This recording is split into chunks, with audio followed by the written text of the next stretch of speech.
सवितर दुरितानि पराशुभ यद्भद्रं तन्न आशुभ ॐ भूर्भुवः स्वः तत्सवितुर्वरेण्यं भर्गो देवस्य धीमहि धियो यो नः प्रचोदयात्।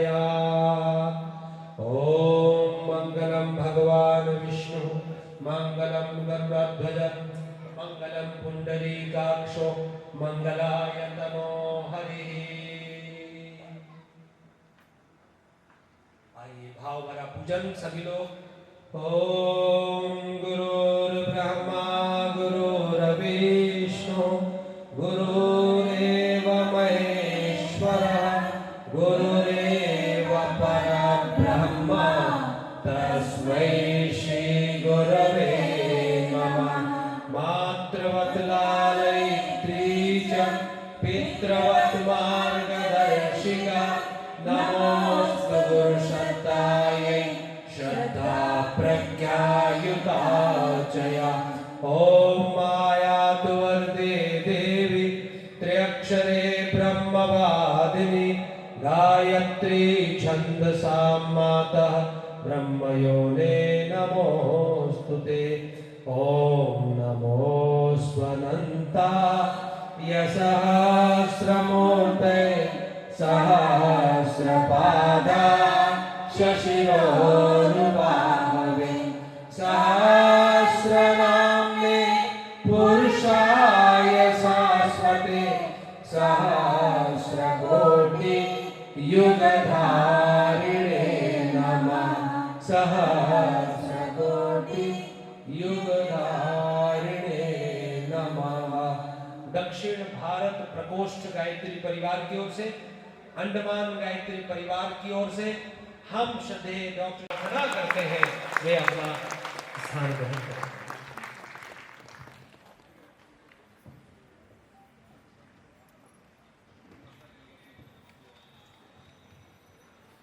आप सब स्थान ग्रहण करें। कर्तव्यों से इस स्वागत क्रम में जुड़े।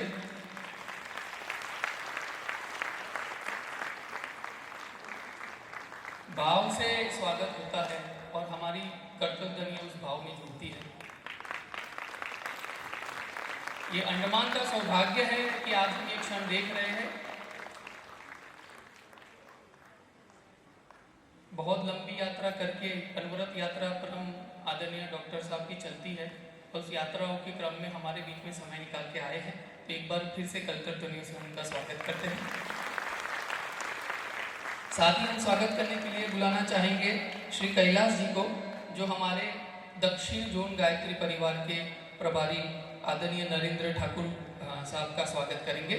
श्री कैलाश जी।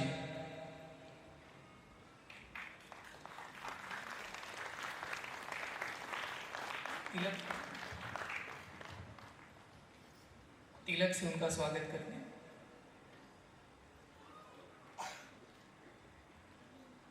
ये हमारे लिए सौभाग्य का विषय है कि श्री कैलाश जी का ही स्वागत हो रहा है।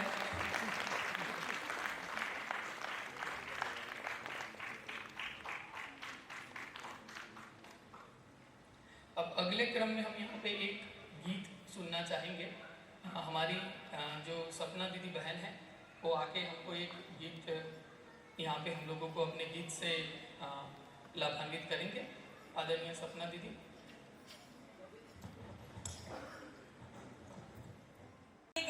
इंसान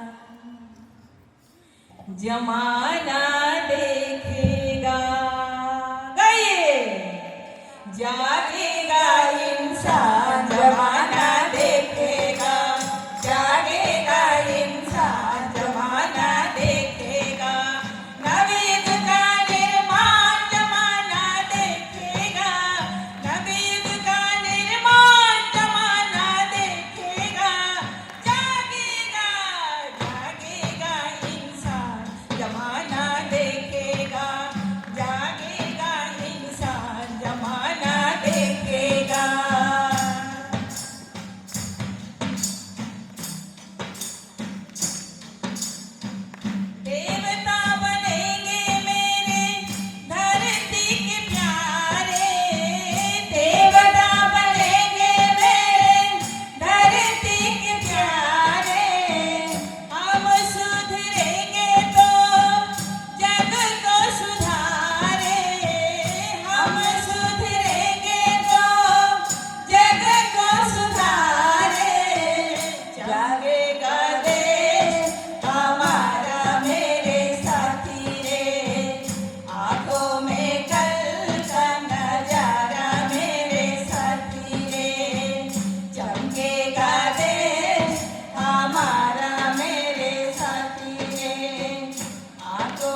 मुझको अपना लेना। गुरुदेव दया का ये सब हमारे साथ। मुझको अपना लेना। मैं शरण पड़ा तेरी। मैं शरण पड़ा तेरी। चरणों में जगा देना। गुरुदेव दया करके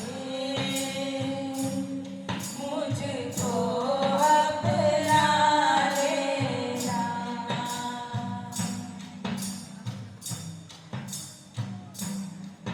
तुम सुख के सागर हो। निर्धन के सहारे हो।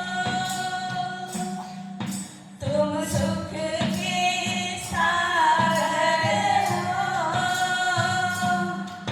निर्धन के सहारे हो। इस तन में समाए हो। मुझे प्राण से प्यारे हो। नित माला जपूं तेरी। नित माला जपूं तेरी। नहीं दिल से भुला देना। गुरुदेव दया करके मुझको अपना लेना। गाइए हमारे साथ। जय गुरुदेवा। जय गुरुदेवा। बड़े भाव से प्यार से। जय गुरुदेवा। चरण को स्पर्श करें। गुरुदेवा। जय गुरुदेवा। जय गुरुदेवा। जय गुरुदेवा। जय गुरुदेवा। परम पूज्य गुरुदेव की। परम वंदनीय माता जी की। आइए अब हमारे बीच में member of parliament Shri Vishnu Padre ji पधारे हैं। उनका सम्मान परम आदरणीय डॉक्टर साहब करने जा रहे हैं। अब अगले क्रम में आज के ह्यूमन एक्सेलेंस मानवीय उत्कर्ष विषय पे अब हम सब लोग एकाग्र हो। उससे पहले यहाँ पे गायत्री परिवार के द्वारा यह ऑर्गेनाइज है। उसकी यहाँ पे अंडमान में कैसे शुरुआत हुई। गायत्री पर अपने आप में एक विशाल उसका बैकग्राउंड है। उसको लेते हुए उसके ब्रीफ इंट्रोडक्शन को करने के लिए अब हमारे बीच में आ गए हैं आदरणीय श्री अनिल श्रीवास्तव भाई साहब। आप संक्षिप्त में गायत्री परिवार का यहाँ का यात्रा का विवरण सबसे साझा करेंगे। के अंश के रूप में उपस्थित सभी गायत्री परिजन, मंच प्रवासी महोदय, आदरणीय MP साहब, जोन प्रभारी श्री अमरकरण सिंह ठाकुर जी और हम सबके मार्गदर्शक, हम सबके आइकॉन आदरणीय हमारे चिन्मय भैया जी, आप सभी को प्रणाम करते हुए ये मेरा बड़ा सौभाग्य है कि आज गायत्री परिवार की यात्रा का संक्षिप्त वर्णन आप सभी की उपस्थिति में करने का सौभाग्य प्राप्त हुआ है। 1926 अति मानस चेतना के अवतरण की साधना की अंतिम घड़ी, जिसमें श्री अरविंद जी एकांतवास की साधना में चले गए, ठीक उसी समय 9 मंत्रों के उच्चारण के मध्य माँ भगवती देवी जी का अवतरण होता है और उनकी ही पवित्र कोख से हम सबके मार्गदर्शिका 16 करोड़ गायत्री परिजनों की शक्ति प्रदान करने वाली, दुलार करने वाली हमारी हमारी जीजी माँ, उनके दिव्य कोख से रामनवमी के दिन जन्म लेने वाले आदरणीय हमारे चिन्मय भैया, कल्पना करके देखिए आज का दिन हमारे अंडमान के इतिहास में किन अक्षरों से लिखा जाएगा कि हम सबके बीच ऐसी दिव्य चेतना यहाँ पर उपस्थित है। आप सभी की तरफ से उनका हार्दिक स्वागत करते हुए मैं अंडमान की इस छोटी सी यात्रा का वर्णन कर रहा हूँ। बात 2010 अक्टूबर मास भोपाल के युवा चेतना शिविर का कार्यक्रम, मंच के एक तरफ आदरणीय परम श्रद्धेय हमारे डॉक्टर पंड्या जी, उनके उद्बोधन में एक शब्द निकला कि अब हमें अंडमान की तरफ अपने मिशन का विस्तार करना है। अंडमान के भाई, अंडमान वासी इस पवित्र भूमि पर मिशन के विस्तार के बिना कैसे रह जाएंगे। और उसके बाद ईश्वरीय चेतना ने अपना काम करना प्रारंभ किया और ठीक 2010 के उस उद्बोधन के कुछ ही दिन के बाद शांति कुंज की पहली टोली आदरणीय योगेश शर्मा जी भाई साहब के मार्गदर्शन में यहाँ पहुंची और मात्र 1 महीने में जहाँ पर कहीं मिशन की कोई विचारधारा दिखाई नहीं दे रही थी, कोई परिजन दिखते नहीं थे, और आते ही 1 मास के अंदर 40 घरों में यज्ञ प्रारंभ हुआ और उसके बाद वहीं से मिशन की नींव रखी गई। ये क्रम आगे बढ़ता हुआ 2011 के आसपास विचार आया। हमारे पवन उंटला जी, उन्होंने मिशन के विस्तार के लिए अपने घर के 3 BHK फ्लैट को निःशुल्क रूप से कहा, अनिल भैया आइए हम लोग अब यहाँ से मिशन का कार्य प्रारंभ करेंगे। क्रम थोड़ा सा और आगे बढ़ा, यज्ञ की श्रृंखला हमारी बहनों के मार्गदर्शन में प्रारंभ हुआ, युवा टीम आगे काम करना शुरू की और उसके बाद वो शुभ घड़ी आई 2016 की, जिसमें परम श्रद्धेय डॉक्टर प्रणव पंड्या जी का आगमन 51 कुंडीय यज्ञ के माध्यम से इस धरती पर उनके चरण पड़े और मिशन ने विस्तार रूप धारण करना शुरू कर दिया। वही क्षण आया, उसके बाद हमारे आदरणीय अमित गोयंका जी की वह ईश्वरीय कृपा बरसी और उन्हें कहा कि भैया चिंता की बात नहीं है, दिनानीपुर में मेरी एक जगह है, हम यहाँ से मिशन का कार्य करेंगे। और घोषणा कर दी 2017 में कि अब हम मिशन के विस्तार के लिए इस भूमि का हम प्रयोग करेंगे। ये दान की भावना उनके अंदर में दान की घोषणा होगी। बहनों ने हमारे भाइयों ने लगातार उसके बाद से अपने कर्म करना शुरू कर दिए। 15-15, 16-16 बाल संकर्षणों का संचालन प्रारंभ हुआ और लगभग 40 स्थानों पे सारे पुलिस स्टेशन, स्कूल, कॉलेज, डिबरेट में 4 ऐसे संस्थानों में अवेयरनेस अगेंस्ट एडिक्शन टॉपिक को लेकर युवाओं के जागरण के लिए और नशा मुक्तिज़म को दूर करने के लिए क्रम प्रारंभ हुआ और कई सफलताएं भी आई। क्रम यहाँ रुकता नहीं है, क्रम आगे बढ़ता चला गया और जब समय आया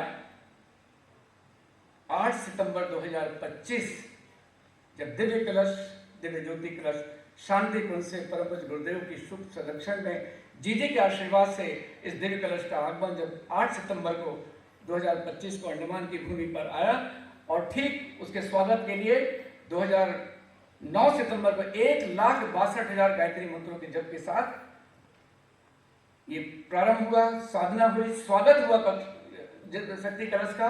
और उसके बाद बहनों ने संकल्प लिया कि हम 24 स्थानों पर 5 कुंडी यज्ञ इस कलश के माध्यम से करेंगे और जो कि 24 मंदिरों में, घरों में 24 स्थानों पर 5 कुंडी यज्ञ की श्रृंखला पूर्ण हुई और वहीं से मिशन ने विस्तार और लेकर चला। उस ज्योति कलश की शक्ति का आज परिणाम है कि आज आदरणीय भैया हम सबके सामने उपस्थित है। इस दिव्य कलश की शक्ति वंदनीय माता जी का आशीर्वाद, परम पूज्य गुरुदेव की कृपा हमारे पर बरसी है कि आज 24 अक्टूबर का दिन अंडमान वासियों के लिए एक स्वर्णिम दिन लेकर आएगा। छोटा सा भैया का मैं भाव परिचय कराना चाहूँगा, बाकी विस्तार से उनके प्रेरणादायी उद्बोधन, प्रेरणादायी परिचय के लिए हमारे अग्रणी भाई साहब को निमंत्रित करेंगे। अगर मैं भाव परिचय की बात करूँ, जो कि बहुत अंदर से इच्छा है कि मैं इस चीज़ को छुपा नहीं सकता, जब मैंने एक लेख पढ़ा जिसमें लिखा हुआ था कि जब भैया छोटे थे, खूब मस्ती करते थे, तो जीजी ने कहा गुरुदेव से कि आप कहते हैं कि ये विश्व का मार्गदर्शन करेगा, ये तो ठीक से बैठता भी नहीं, मस्तिष्क कितनी है। तब उस समय गुरुदेव ने कहा मुझे अपना शरीर छोड़ने दो, उसके बाद देखना। गुरुदेव ने शरीर छोड़ा, भैया इंग्लैंड से पहुँचे 2010 में और मिशन की कमांड संभाली। तो अगर हम ये सारे हमारे भाई बहन जिन्होंने गुरुदेव के दर्शन नहीं किए, तो उस चेतना के दर्शन हम आदरणीय भैया के अंदर हम अपने गुरुदेव के दर्शन करते हैं। अगर हम भैया के कार्यों के बारे में देखें, हमारी संस्कृति के मार्गदर्शन के लिए देखें, तो जिन्होंने विवेकानंद जी को सुना नहीं होगा, जिन्होंने विवेकानंद जी के कार्यों को नहीं देखा होगा, तो भैया के कार्यों के माध्यम से विवेकानंद के हम दर्शन कर सकते हैं।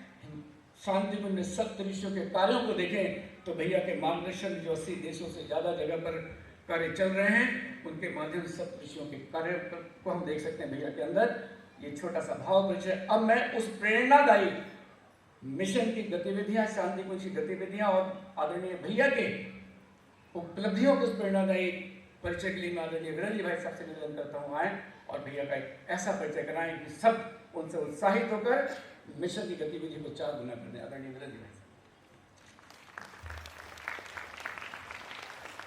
बोलो गायत्री माता की जय। परम आदरणीय डॉक्टर साहब, डॉक्टर चिन्मय पंड्या,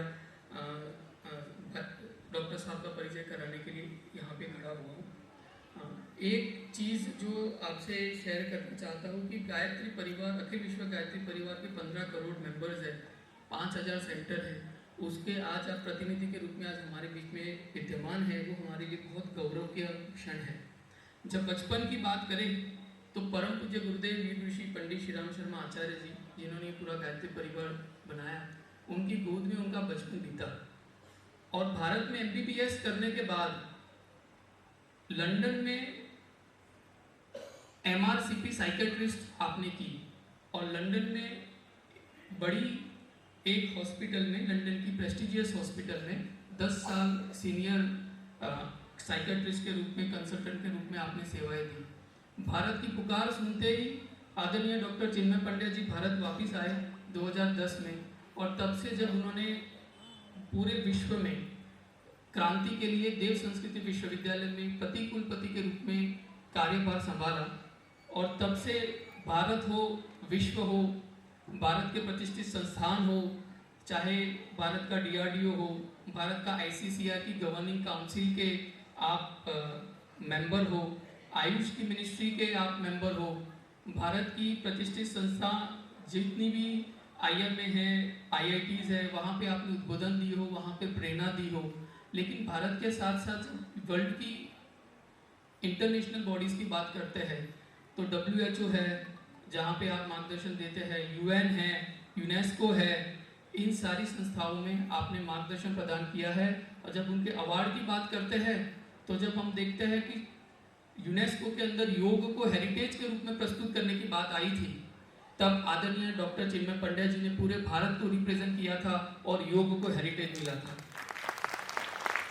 जब हम देखते हैं कि UN के अंदर ग्लोबल कन्वेंट ऑफ रिलीजन जब बनता है, दुनिया में जब पीस और शांति की बात आती है, तब आदरणीय डॉक्टर चिन्मय पंड्या जी भारत को रिप्रेजेंट करते हुए दिखाई देते हैं और वो उसके डायरेक्टर बनते हैं। UN हो, UNESCO हो, WHO हो, साथ साथ में जब दुनिया में आज इतनी परेशानी है और जब वर्ल्ड लीडर्स इकट्ठा होते हैं जापान में, उसी जगह पे जहाँ पे एटम बम गिरा था, जहाँ पे वर्ल्ड रिलीजन समिट की बात आती है, वहाँ पे आप एकमात्र भारतीय और एकमात्र एशियन हैं जहाँ पे उन्होंने भारत को रिप्रेजेंट किया है। सिर्फ दुनिया में पीस के लिए जब आगे बढ़ते हैं तो विवेकानंद इंटरनेशनल पीस अवार्ड भी आदरणीय डॉक्टर साहब को मिलता है। चाहे UK की पार्लियामेंट हो, भारत गौरव अवार्ड वहाँ से मिलता हो, तो हमारे लिए ये खुशी का और सौभाग्य का क्षण है कि आज हमारे बीच में आदरणीय डॉक्टर चिन्मय पंड्या जी विराजमान हैं। ज़्यादा समय न लेते हुए मैं एक चीज़ आपसे शेयर करना चाहता हूँ।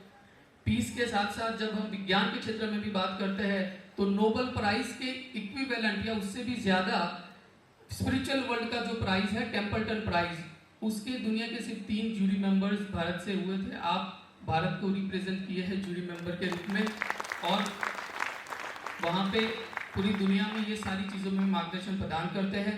हमारे लिए बहुत गौरव का क्षण है कि आज हम उनको आमंत्रित करें और हमें ह्यूमन एक्सेलेंस के द्वारा पूरे अंडमान को अपने विचारों से, अपनी भावना से हम लोगों को कनेक्ट करें। सम्मान के साथ, तालियों के गड़गड़ाहट के साथ आदरणीय डॉक्टर चिन्मय पंड्या जी।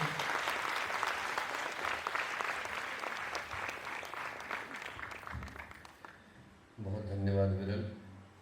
मित्रों, परम पूज्य गुरुदेव दिव्य उपस्थिति को साक्षी मानते हुए माँ गायत्री के पावन मंत्र के साथ मैं अपनी बात को आरंभ करना चाहता हूँ।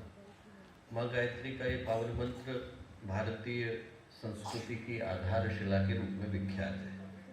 यदि हम लोग भगवद गीता को पढ़ें तो भगवान कृष्ण के मुख से निकला गायत्री छंद सामहम, मंत्रों में मैं माँ गायत्री हूँ। और आचार्य शंकर ने सिर्फ एक ही मंत्र का अनुमोदन किया और अनुमोदन करते समय में लिखा ओम अत्र गायत्री सावित्री सर्ववेद सारम गायत्री इति। सारे वेदों का सार, शिक्षाएं, सूत्र, संकेत एक ही मंत्र के अंदर आकर के प्रतिष्ठित हो गया है और उसको हम लोग माँ गायत्री के इस पावन महामंत्र के नाम से जानते हैं। और उसको महामंत्र कहने के पीछे का कारण क्या है? महामंत्र कहने के पीछे का कारण ये है कि गायत्री का मंत्र उस पथ की ओर चलने की प्रेरणा हर व्यक्ति को, हर जीवात्मा को प्रदान करता है, जहाँ पर बढ़ने के बाद, चलने के बाद मनुष्य के जीवन में उस सौभाग्य का उदय होता है जिसको कि हम मानवीय चेतना का अंतिम शिखर कह करके पुकार सकते हैं। What ever is the last summit of the human consciousness, उस शिखर को, उस शीर्ष को स्पर्श करने की क्षमता मनुष्य के अंदर अवतरित होती है। एक प्यारी बात महर्षि याज्ञवल्क्य ने स्मृति के अंदर लिखी, गायत्री वेद जननी गायत्री पापनाशिनी। वेदों को जन्म देने वाली, पापों को नष्ट करने वाली। न गायत्र्यास्तु परमनास्ति दिवी चैवच पावनम। व्यक्ति के अंदर प्रकाश को, पावनता को, पवित्रता को उत्पन्न करने की शक्ति जिनके अंदर विद्यमान है, सद्ज्ञान की, सद्भाव की, सद्कर्म की, सत्प्रवृत्ति की देवी, उन्हीं को हम लोगों ने आज शक्ति माँ गायत्री कह करके पुकारा। जो उनकी शिक्षाओं को, उनके सूत्र को, उनके संकेत को अपने जीवन के अंदर धारण कर पाने की स्थिति में होता है दोस्तों, उसका जीवन नर से नारायण, पशु से परमात्मा, अंगुलीमाल से बुद्ध बनने की यात्रा की ओर निकल पड़ता है। हमारे जीवन की दो ही संभावना है। एक संभावना वो है जहाँ पर व्यक्ति नीचे की ओर गिरता है, और नीचे की ओर गिरे तो गिरते गिरते पशु बनता है, प्रेत बनता है, पिशाच बनता है, दुष्ट बनता है, पापी बनता है, अपराधी बनता है। मनुष्य का शरीर वही रहता है, चेतना विकृत हो जाती है। और एक संभावना हमारे जीवन में वो भी है जहाँ पर चिंतन प्रकाशित हो, भावनाएं उदार हो, गायत्री का पावन मंत्र है। और वो संभावना साकार उसके जीवन में होती है दोस्तों, जो अपने दिल की भावनाओं को परमात्मा के साथ जोड़ पाता है। ट्रांसफार्मर के पास आप जाइए, पूजा करके घर को लौटिए तो घर में प्रकाश नहीं आता है, वहां से घर तक तार को बिछाना पड़ता है। वैसे ही परमात्मा का दर्शन अलग बात है और परमात्मा के गुणों को धारण करना अलग बात है। जो उनके गुणों को धारण करने की सामर्थ्य रखता है उसके जीवन में सौभाग्य का, प्रकाश का, पवित्रता का आगमन, अवतरण संभव हो पाता है। एक प्यारी घटना आती है, एक नेत्रहीन व्यक्ति था, जगन्नाथपुरी के मंदिर में रोज जाया करता था। न जाने किसकी ऊनी लगती, धक्का लगता, लोगों के झटकों को, लोगों के धक्कों को सहन करता हुआ लाइन में लगता था। जो पुजारी थे वो रोज देखते थे कि व्यक्ति रोज आता है और इतने सारे लोगों के धक्कों को सहन करता हुआ। लोग की दृष्टि भगवान की ओर होती थी, विग्रह की ओर होती थी। उनको पता भी नहीं चलता था कि एक व्यक्ति नेत्रहीन है, लाइन में लगा है, कभी किसी का झटका लगा, कभी किसी का धक्का लगा। उन सबको सहन करता हुआ रोज मंदिर के पंक्ति में लगता। एक दिन पुजारी ने रोका, क्यों आते हैं? तुम्हें तो भगवान दिखाई भी नहीं पड़ते। वो व्यक्ति बोला, मुझे भगवान दिखाई नहीं पड़ते, भगवान को मैं तो दिखाई पड़ता हूँ। मैं यहाँ उनकी हाजिरी लेने के लिए नहीं आता हूँ, अपनी देने के लिए आता हूँ। मंत्र का अर्थ यही है दोस्तों कि हम लोग अपनी उपस्थिति से ईश्वर को अवगत कराते हैं। कण कण के अंदर जो विद्यमान है उसे हमारी हाजिरी की आवश्यकता नहीं, हमें तो वो देख ही सकते हैं। हम यहाँ पर इस चीज को अपने माध्यम से, अपने मंत्र के माध्यम से अभिव्यक्त करते हैं कि उस शक्ति से जुड़ने की सामर्थ्य हमारे भीतर विकसित हो सके। इस भाव के साथ एक बार माँ गायत्री का वो पावन मंत्र हम लोग साथ साथ कहें और बोले जो हमें शुभ, मंगल और कल्याण की ओर चलने की प्रेरणा प्रदान करती है। माँ गायत्री का पावन मंत्र साथ साथ ओम भूर्भुवः स्वः तत्सवितुर्वरेण्यं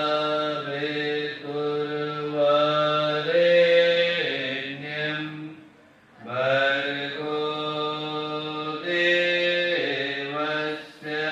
धीमहि धियो यो नः प्रचोदयात्।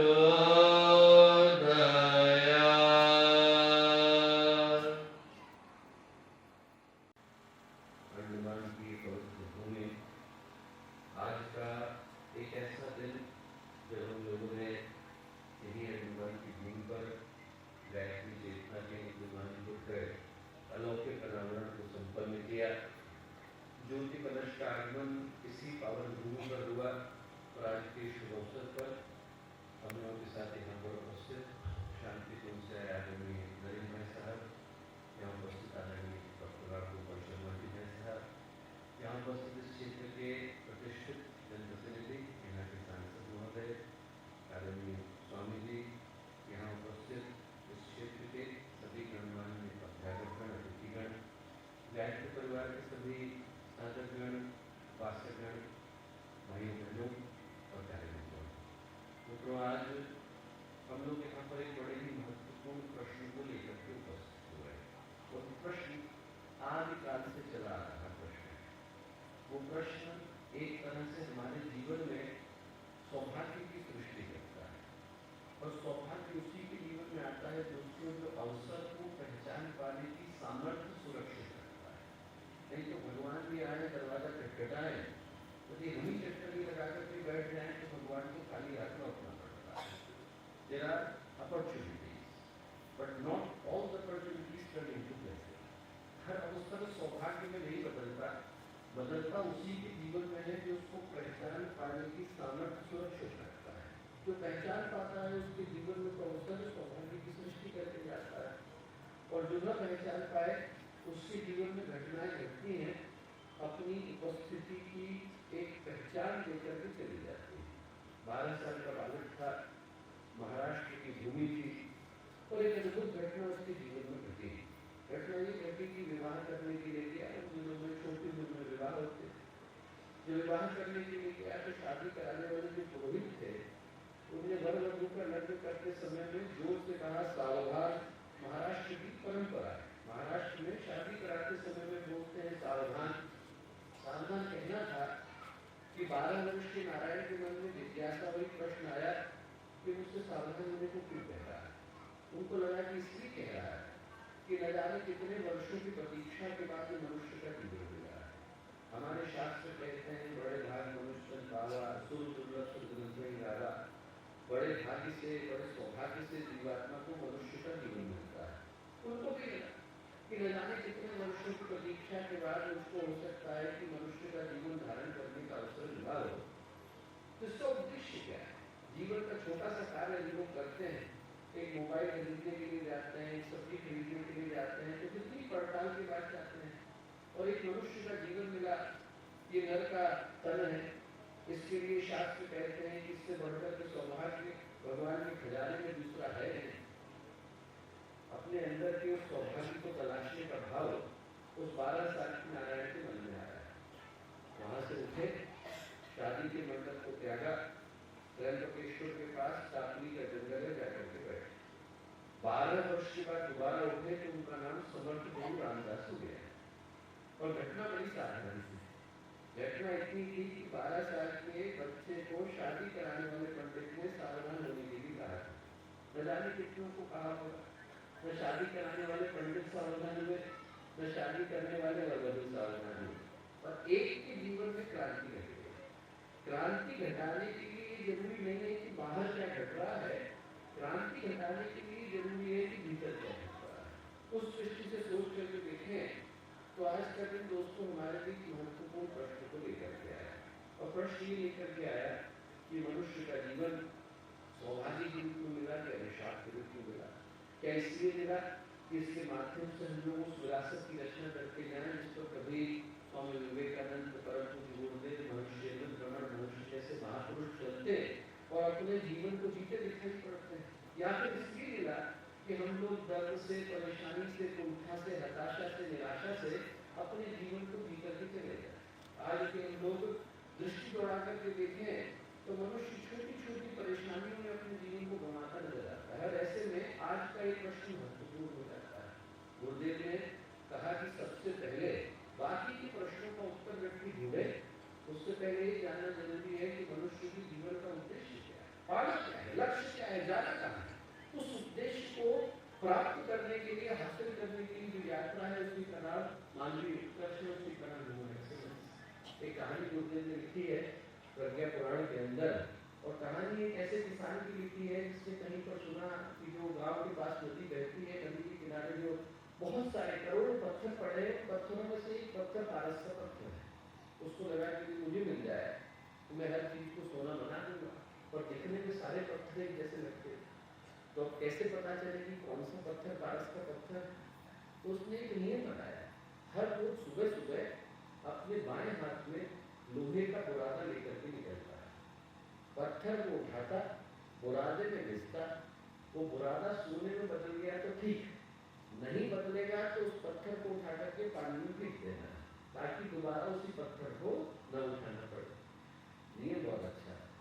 समस्या यह है कि मनुष्य के मन के अंदर एक बीमारी है, आप किसी चीज को बार बार दोहराएं तो आदत में बदल जाती है, व्यक्ति भूल ही जाता है कि क्यों करना है। वैसा उसके साथ गुजरा। एक दिन तो याद रहा, मैंने सुबह सुबह जाना है, पत्थर उठाना है, बुरादे में घिसना है, देखना है, आज क्या पता आज ही मिल जाए पारस का पत्थर। एक दिन तो याद था, एक हफ्ते तक याद, एक हफ्ते के बाद आदत बन गई, बाकी की चीजें भूल गई। हफ्ता गुजरा, महीना गुजरा, एक साल गुजरा, 10 साल गुजरे, 20 साल गुजरे। एक दिन पत्थर उठाया, बुरादे में घिसा, पानी में फेंका, 200 मीटर आगे बढ़ा और देखा कि हाथ का बुरादा सोने में बदल गया, पारस का पत्थर चला गया। वो जो पारस का पत्थर है दोस्तों, मनुष्य का जीवन है। अभी जिसको हम लोग लेकर के बैठे हैं, यही पारस का पत्थर।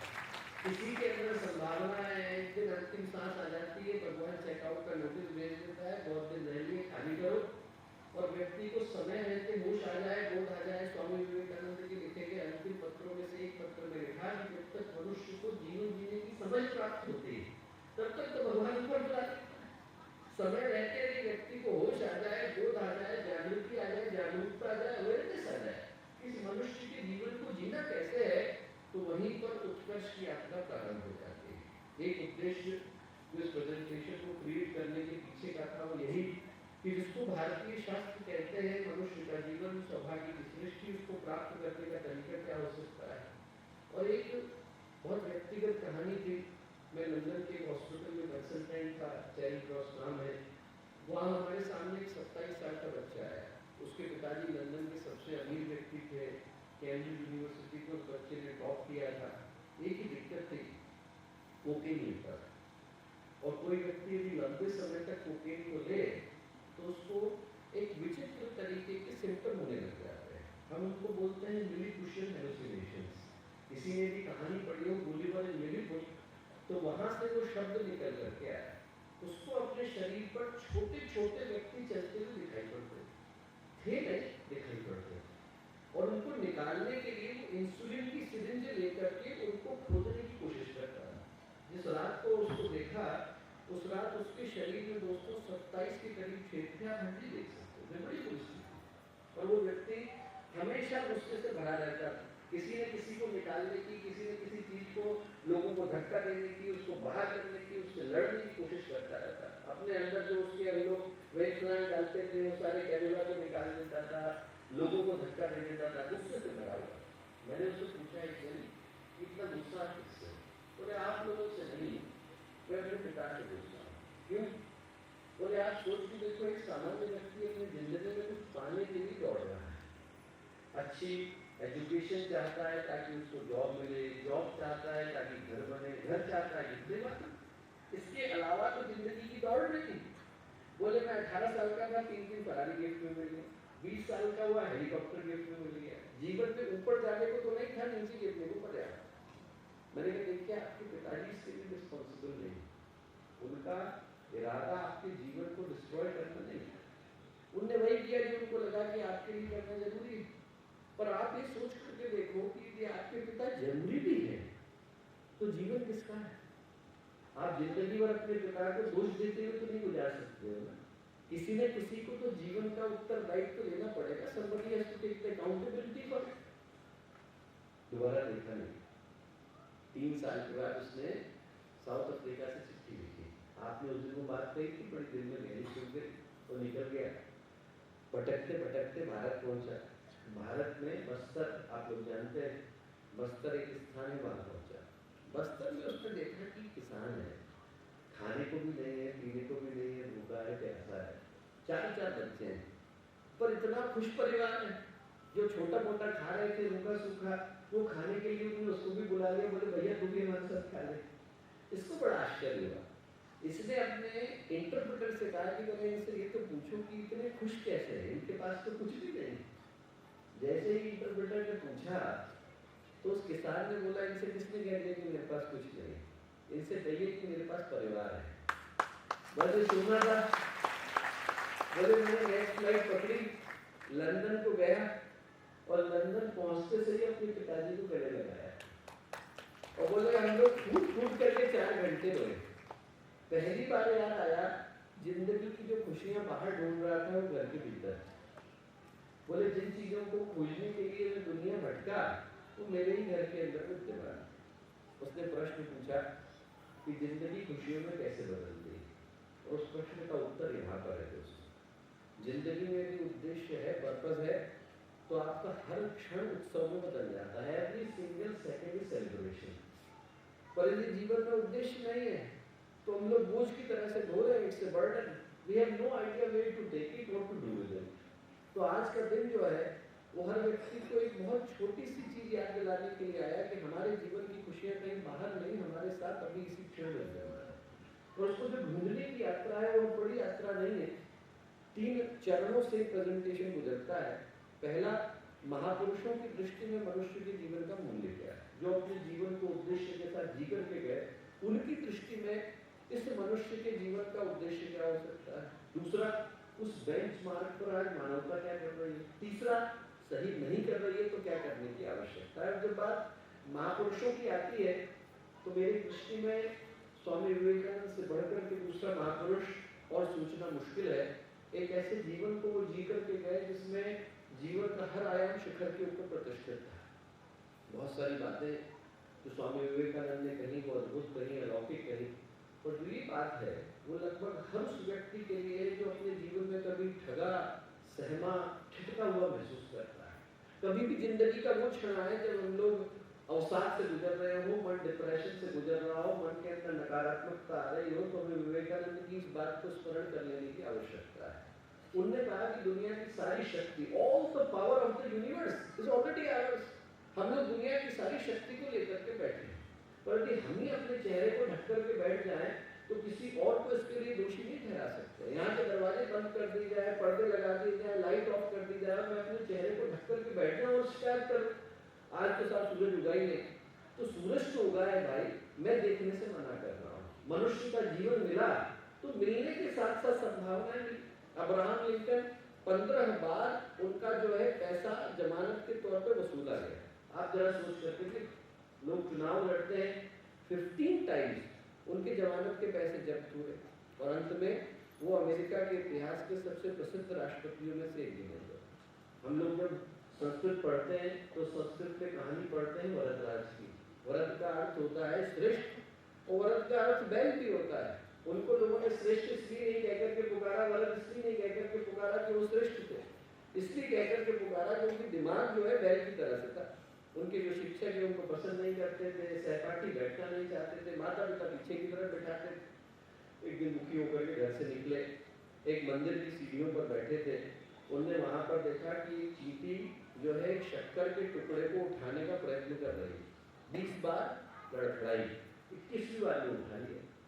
वरदराज को लगा कि जब चींटी के अंदर ये शक्ति है तो मेरे अंदर क्यों नहीं हो सकती। वापस लौटे और संस्कृत के इतने उद्भट विद्वानों में से एक गिने गए कि आज जब आप पाणिनि का व्याकरण पढ़ो तो वरदराज की पुस्तक पढ़ना जरूरी हो जाता है। हम में से हर व्यक्ति दोस्तों अपने जीवन की ड्राइविंग सीट के ऊपर बैठा है, हमारे ऊपर है कि हम अपनी गाड़ी को गड्ढे के अंदर ले जाते हैं कि पहाड़ी के ऊपर लेकर के जाते हैं, और कोई इसकी जिम्मेवारी को ले नहीं सकता। वेदांत में कहानी आती है कि एक शेरनी थी, शिकार करने के लिए गई, पीछे से शिकारी आया, उसने गोली चला दी, वो शेरनी का देहावसान हुआ, प्रेग्नेंट थी, तो प्राण त्यागने से पहले उसने शेर के बच्चे को जन्म दिया, छावा हम लोग बोलते हैं, और वो शेर का बच्चा बिना माता पिता के रो रहा, वहां से हिरणों का झुंड जा रहा था, हिरणों के झुंड ने उसको करुणावश कंपैशन के कारण अपने झुंड में शामिल कर लिया। अब वो शेर का बच्चा भूल ही गया कि शेर, उसको क्या लगने लगा कि वह हिरण, जैसा बाकी के हिरण करते वैसा वो भी करता। एक दिन जो है बड़ा वाला शेर आया, जोर से दहाड़ा, जैसे ही दहाड़ा तो सारे के सारे हिरण भागे, उनको देख करके वो शेर भी भागा। शेर ने कहा भैया हिरण भाग रहे हो तो ठीक है, शेर क्यों भागा, तुम कहाँ जा रहे हो? अरे बोले साहब माफ करिए मैं तो हिरण। अरे नहीं नहीं तुम हिरण नहीं तुम शेर। अरे नहीं साहब हिरण। शेर ने लिया, उसको पकड़ा, नदी के किनारे लेकर के गया, झांक करके दे तुझमें और मुझमें क्या अंतर है। और जैसे ही उस शेर के बच्चे ने देखा कि वो और बगल का शेर एक जैसे हैं, दहाड़ वापस आ गई, शेर बन गया। शेर को ये याद दिलाने के लिए कि वो शेर है, एक और शेर की जरूरत होती है। हम लोगों को याद दिलाने के लिए कि हमारे अंदर देवता विद्यमान है, स्वामी विवेकानंद की बुद्धि की आवश्यकता होती है। जब वो आते हैं तो हमें याद दिला करके जाते हैं कि वही संभावना हमारे भीतर भी तो है, और सही दृष्टि से हम लोग सोच करके देखें तो वही तो मनुष्य के जीवन की खूबसूरती है कि आज मनुष्य का जीवन जो है सही अर्थों में संभावनाओं का जीवन है। हमारे अंदर से कृष्ण निकल करके आते हैं, हमारे भीतर से कंस भी निकल करके आते हैं, हमारे अंदर से रावण निकल करके आता है तो हमारे भीतर से राम भी निकल करके आते हैं। आप यदि कुत्ते को देखें तो ये नहीं कह सकते हैं कि थोड़ा ज्यादा कुत्ता है कम कुत्ता है, और यार इंसान को देखें तो कह सकते हैं कि इसके अंदर ज्यादा इंसानियत है, इसके अंदर कम इंसानियत। इंसान अकेला ऐसा प्राणी है जिसके अंदर सारा का सारा स्पेक्ट्रम विद्यमान है। हम लोग एक ऐसे स्पेक्ट्रम पर विद्यमान है जहाँ पर जीवन की सबसे बुरी संभावनाएं हमारे भीतर है और जीवन की सबसे अच्छी संभावनाएं हमारे भीतर है। एक संत की कहानी आती है, एक संत थे, वो जब प्राण त्यागने को हुए तो उन्होंने अपने सबसे निकट के व्यक्ति को बुलाया, शिष्य को बुलाया, बोले ऐसा है कि मैं अपने जीवन का सार तुमको बताना चाहता हूँ। बोले बताइए। बोले मेरे अंदर दो कुत्ते रहते हैं और वो दोनों निरंतर एक दूसरे से झगड़ते रहते हैं। एक कुत्ता शांति चाहता है और एक कुत्ता परेशानी चाहता है। वो वाला कुत्ता जीतता है, संत बोले, जिसको आप रोटी डालते हो। हम शांति चाहें, दुनिया की सारे परेशानियों के बीच में शांति पा सकते हैं, और जो झगड़ा चाहता है वो हिमालय की चोटी पर भी ढूंढ लेता है। मनुष्य अपने जीवन का निर्धारण अपने अंदर की मानसिकता के अनुरूप करता है, और सही अर्थों में वही मनुष्य का जीवन है जिसको हम लोगों ने जीवन कहकर के पुकारा। ये बी से लेकर डी तक की आता है। बी का मतलब है बर्थ, डी का मतलब है डेथ। न तो बर्थ हमारे हाथ में है और न डेथ हमारे हाथ में है, न जीवन हमारे हाथ में है, न जन्म हमारे हाथ में है, न मृत्यु हमारे हाथ में है। जो बीच में छूट गया वो हमारे हाथ में। बीच में जो छूट गया उसका नाम है सी। सी का मतलब है चॉइसेस, चॉइसेस का मतलब है कर्म। हम में से हर व्यक्ति निरंतर अच्छा कर्म करने के लिए स्वतंत्र है। जीवन की परिस्थितियां कुछ भी हो सकती है दोस्त, जीवन में कितनी भी परेशानियां हो सकती है, कठिन से कठिन, बुरी से बुरी परिस्थिति के मध्य में भी परमात्मा ने हमको संभावना दी है कि हम सही करें। वो जो संभावना हमारे भीतर विद्यमान है वही हमारे जीवन का निर्धारण करती है। एक संत की कहानी आती है बहुत प्यारी। एक बिच्छू था, drowning scorpion, and he was trying to save it. उसको बार-बार बचाने की कोशिश कर रहे थे, वो बार-बार डंक मारता है। एक व्यक्ति गुजर रहा, बोले साहब क्यों बचा रहे हो?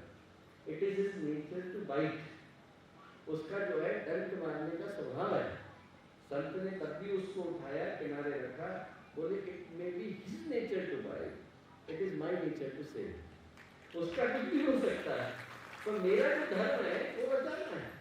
आदमी की जिंदगी कहीं पर भी जा सकती है दोस्तों। हमारे पास हमारी जिंदगी के निर्धारण की सुविधा है। इसी को महर्षि अरविंद ने कहा कि हर व्यक्ति के अंदर, बुरे से बुरे व्यक्ति के अंदर वो प्रकाश की संभावना विद्यमान है। महाभारत की जो कहानी आती है उस कहानी में एक प्यारी घटना आती है। विदुर ने दुर्योधन से पूछा, उन्होंने कहा कि तुम और तुम्हारा भाई युधिष्ठिर दोनों एक ही गुरुकुल में गए, पढ़ाने वाले जो गुरु थे वो एक ही थे, वही कृपाचार्य, वही द्रोणाचार्य, आपने शिक्षा भी एक ही जगह से ली, फिर क्या कारण है कि जो आपका भाई है वो तो सारे काम धर्म के करता है युधिष्ठिर, और आप सारे काम अधर्म के करते हो, ऐसा क्यों? दुर्योधन बोला, जाना कि धर्मम न च में प्रवृत्ति, जानता हूं कि धर्म क्या है, करूंगा नहीं। जाना कि अधर्मम न च में निवृत्ति, जानता हूं कि अधर्म क्या है, छोड़ूंगा नहीं। केनोपि देवेन हृदय स्थितेन यथा नियुक्तोस्मि तथा करोमि, ऐसा लगता है कि कोई अंदर आकर के बैठ गया है और जहां नियुक्त कर देता है वो करने के लिए मैं बाध्य हो जाता हूँ। पता तो दोस्तों दुर्योधन को भी सही क्या है गलत क्या है। व्यक्ति गलत का चयन इसलिए नहीं करता क्योंकि उसको पता नहीं है कि सही क्या है गलत क्या है। व्यक्ति गलत का चयन इसलिए करता है क्योंकि वो पथ आसान नजर आता है। जैसे ही ये जानते हुए कि ये जीवन का कितना कठिन पथ है, उसके बावजूद हम धर्म का चयन करते हैं तो जीवन में उत्कर्ष का उदय होता है। और उसी को गुरुदेव ने कहा, मनुष्य में देवत्व का उदय, धरती पर स्वर्ग का अवतरण। एक ऐसे व्यक्तित्व को आप जरा सोच करके देखिए जो जीवन के 42 वर्षों तक एकांत में, 15 वर्ष की आयु में गुरुदेव हिमालय साधना के लिए चले गए और उसके बाद 24 गायत्री के महापुरुष चरण किए। हर 10 वर्ष के बाद 1 वर्ष गुरुदेव पूरी तरह एकांत में रहे। बाकी के 38 वर्षों में आज जो गायत्री परिवार है जिसके 15 करोड़ सदस्य हैं, 5000 से अधिक केंद्र हैं, 80 से अधिक देशों में शाखाएं, उसको स्थापित करने का आधार बने। 3400 से अधिक पुस्तकों को लिखा और गुरुदेव ने अपने जीवन के अंतिम 5 वर्ष एक ही उद्देश्य के लिए समर्पित गुजारे और वो ये याद दिलाने के लिए गुजारे कि मनुष्य के जीवन का मूल उद्देश्य क्या है। मनुष्य में देवत्व का उदय, धरती पर स्वर्ग का अवतरण, और किसी देवता को ढूंढने की आवश्यकता नहीं, जो देवता है हमारे भीतर विद्यमान। बिरला जी के सुपुत्र गुरुदेव के पास गए और उस जमाने में 1951 में 11 करोड़ रुपए लेकर के गए, गुरुदेव के चरणों में रखे और गुरुदेव से बोले कि गुरुदेव आप सोने का मंदिर बनाइए, माँ गायत्री का ऐसा मंदिर बनाइए जैसा आज तक किसी ने बनाया नहीं। गुरुदेव ने पैसे लौटाया, बोले बसंत पैसे में छूटा नहीं, तेरे लूंगा नहीं। एक बात बता कि भगवान सोने के मंदिर में बैठे और बाहर व्यक्ति को खाने को न मिले तो भगवान को कैसा लगेगा? बोले बनाना है तो कोई स्कूल बना, कॉलेज बना, हॉस्पिटल बना, यही भगवान के मंदिर है। बोले हमें बिठाना होगा तो भगवान को सोने के मंदिर में नहीं, लोगों के दिल के अंदर बिठाएंगे, लोग उनसे मिले और उनको लगे कि आज हम लोग मंदिर हुआ है। उनके व्यक्तित्व में वही प्रकाश था जो मंदिर के अंदर विद्यमान होता है, उनकी वाणी में वही मिठास थी जो मंदिर के प्रसाद में होती है, उनके व्यक्तित्व में वही सुगंध थी जो मंदिर की अगरबत्ती में होती है। ऐसे व्यक्तित्व बनाने के लिए गायत्री परिवार। दोस्तों, गुरुदेव ने जो उद्देश्य दिया वो यही है कि हम में से हर व्यक्ति चलता फिरता मंदिर बने। मनुष्य में देवत्व का उदय, धरती पर स्वर्ग का अवतरण। महापुरुषों की दृष्टि से देखें तो जो जीवन हम लोगों को मिला, इससे बढ़कर के सौभाग्य दूसरा हो नहीं सकता। इससे बढ़कर के हमारे जीवन की दूसरी सौभाग्यशाली घटना घट नहीं सकती। न जाने कौन से कर्मों का, न जाने कौन से शुभ कर्मों का, पुण्य का उदय होता है तब जीवात्मा को मनुष्य के जीवन को धारण करने की संभावना मिल पाती है। जब विवेक चूड़ामणि को आचार्य शंकर ने लिखा है तो उसमें तीसरे ही श्लोक में लिखा है, दुर्लभम त्रैलोक्य देवानुग्रह हेतु मनुष्यत्व मुमुक्षुत्व महापुरुष संशय। दुनिया में 3 चीजें दुर्लभ है, परमात्मा के आशीष से मिलती है। पहली चीज मनुष्य का जीवन, और वो हम लोगों को मिला। उस दृष्टि से सोच करके देखें तो हमारे जीवन की बड़ी सौभाग्यशाली घटना। और जब हम अपने चारों ओर दृष्टि दौड़ाते हैं तो इंसान को छोटी छोटी परेशानियों में उलझा पाते हैं। शरीर बीमारियों का हेडक्वार्टर बन गया है। 3 चीजें ऊपर वाले से लेकर के हम लोग आए, शरीर लाए, मन लाए, भावनाएं लाए। शरीर के अंदर इतनी बीमारियां आ गई जितनी आपको मेडिकल टेक्स्ट बुक में पढ़े से पढ़े नहीं मिलती। मैं 1995 बैच का MBBS हूँ। हमारे समय में जो एडिसन थी वो एक वॉल्यूम भी निकलती थी। आज की तारीख में आप पढ़ करके देखिए तो 3-3 वॉल्यूम एडिसन भी निकल रहे हैं। इतनी बीमारियां तो पिछले 30 साल के अंदर निकल करके आ गई जितने आज से 30 साल पहले के डॉक्टर बिना पढ़े देखते। शरीर गया, मन के अंदर परेशानियां आ गई और मन ऐसा हो गया है दोस्तों कि परेशानियों के लिए व्यक्ति को कहीं से ट्रेनिंग लेने की जरूरत नहीं। हम लोग बॉम्बे में थे, एक इंडस्ट्रियलिस्ट आया मुझसे बोले कि भैया बड़ा रोने लग गए। तो क्या बात हुई? बोले इस बार बड़ा बिजनेस में नुकसान हुआ।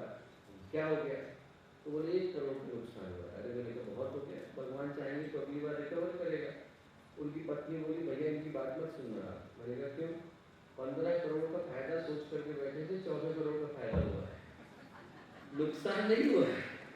15 करोड़ का फायदा सोचा था तो 14 करोड़ का फायदा, 1 करोड़ का नुकसान नजर आता है। मन ऐसा हो गया है कि परेशानियां नहीं है तो व्यक्ति खुलना चाहता है। आज जो जीवन है उसमें व्यक्ति के पास स्ट्रेस है, टेंशन है, बहुत सारी समस्या है, सारों पर बोल पाना संभव नहीं, पर कुछ ऐसी सामाजिक समस्याएं आपके लिए लेकर के आए जिसका सरोकार हर व्यक्ति के साथ। उसमें से पहली समस्या पर्यावरण की है और पर्यावरण की समस्या से हर कोई परिचित है। पर जरा इस समीकरण को हम लोग सोच करके देखें, ये धरती 4.6 बिलियन ईयर्स ओल्ड है। उसको यदि आप लोग एक इक्वेशन पर लेकर के आए तो 46 वर्ष पर यदि आप लेकर के आए तो हम लोगों को धरती पर आए लगभग 4 घंटे हुए। कहने का अर्थ बात इतना है कि इस धरती के इतिहास में मनुष्य का इतिहास बहुत थोड़ा सा है और उसमें भी लगभग 3 घंटे 3 मिनट पहले हम लोग 350 वर्ष पहले इस धरती के इंचार्ज बन गए और उतनी देर के अंदर इस दुनिया के लगभग 50% से ज़्यादा फॉरेस्ट चले गए। और जो दुर्भाग्य की बात है दोस्तों की, इसलिए नहीं बोल रहा कि सामान्य व्यक्ति जिम्मेवार है, इसलिए बोल रहा हूँ कि जो लोग बिल्कुल शीर्ष पर बैठे हैं वो उसके लिए चिंता करने की स्थिति में नहीं।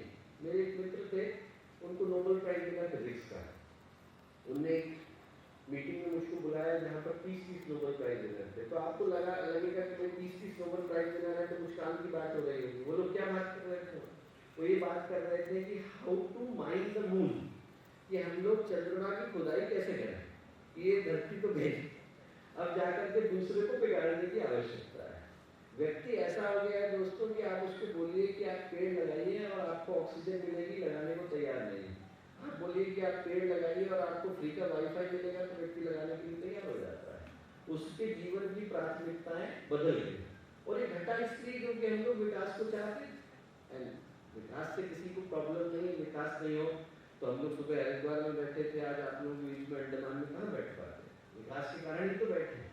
विकास तो मनुष्य के जीवन की मूलभूत आवश्यकता है। प्रश्न विकास नहीं है, प्रश्न ये है कि हम उसको हैंडल किस तरीके से कर रहे हैं।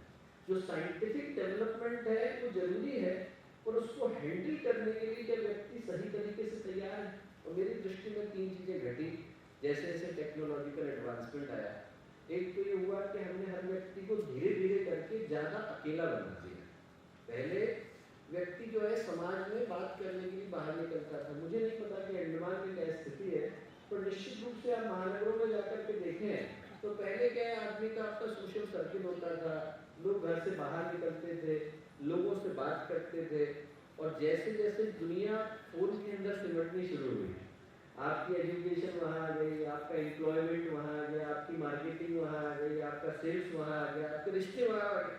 वैसे ही धीरे धीरे करके व्यक्ति का जीवन जो है वो ऐसा हो गया है कि वो दूसरे व्यक्ति के साथ कनेक्ट कर पाने की स्थिति में नहीं।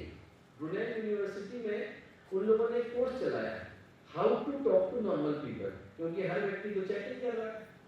और मजेदार बात है कि चलाया तो मजाक के लिए था, 32 लोगों ने तब भी अप्लाई किया, क्योंकि व्यक्ति ये भूलता ही जा रहा है कि उसे दूसरे व्यक्ति के साथ कैसे कनेक्ट करने की आवश्यकता है। एक तो दोस्तों हमने लोगों को अकेला बना दिया, दूसरा हमने लोगों को अधीर बना दिया। We are making them impatient.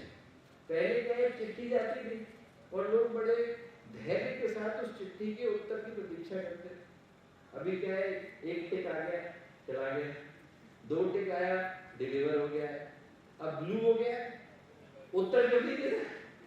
व्यक्ति वहीं पर परेशान होने लग जाता है। भारत के डिफेंस सेक्रेटरी आए हमारे यहाँ तो हमने उनसे पूछा, मैंने कहा कि आपकी दृष्टि में सबसे बड़ी समस्या क्या है, चाइना है कि पाकिस्तान है? बोले दोनों को भूल जाइए सर, टेक्नोलॉजी सबसे बड़ी समस्या है। क्यों? बोले आज से 30 साल पहले लोगों को भेजते थे, कारागारों में भेजा करते थे। बोले घर से 3 महीने की पोस्टिंग में एक चिट्ठी आती और सब अच्छी अच्छी बातें उसमें लिखी होती।